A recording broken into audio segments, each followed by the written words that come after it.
Following question comes from Aritz Galdo, and several other shareholders asked similar questions that are part of this as well. It's a bit of a multi-part question. About 24 men and women work with you, Warren, at our corporate office. I see from last year the quality of the picture has been improved in the annual report, so congratulations on that. However, looking at it, there is something that comes to anyone's attention, and is the lack of diversity among the staff.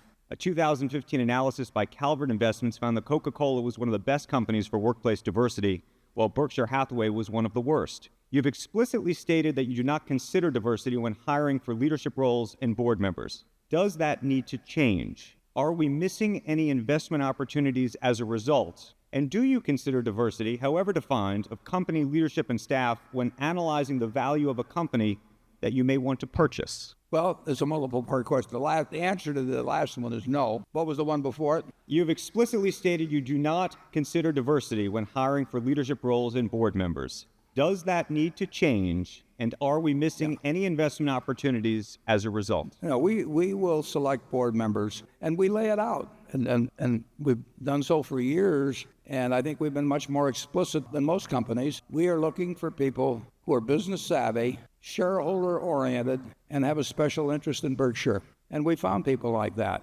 And as a result, I think we've got the best board that we could have. They're not in it. They're clearly not in it for the money. I get called by consulting firms who've been told to get candidates for directors for other companies. And by the questions they ask, it's clear they've got something other than the three questions we ask in terms of directors in mind. They really want somebody whose name will reflect credit on the institution, which means a big name. And one organization recently, the one that did the blood samples with small pricks, they got some very big names on their board. And Theranos, I think, is that the way you pronounce it, Charlie? Theranos from Yeah. Yeah, and the names are great, but we're not interested in people that want to be on the board because they want to make $200,000 or $300,000 a year, for 10% of their time. And we're not interested in the ones for whom it's a prestige item and who want to go and check boxes or that sort of thing.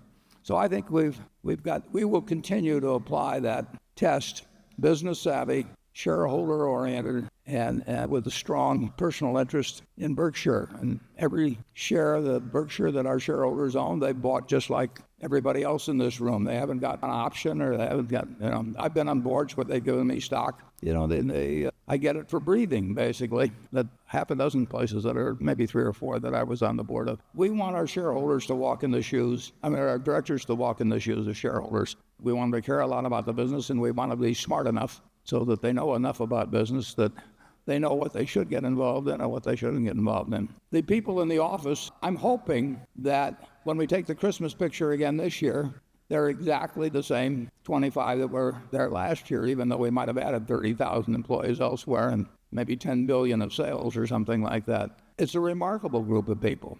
And just take this meeting.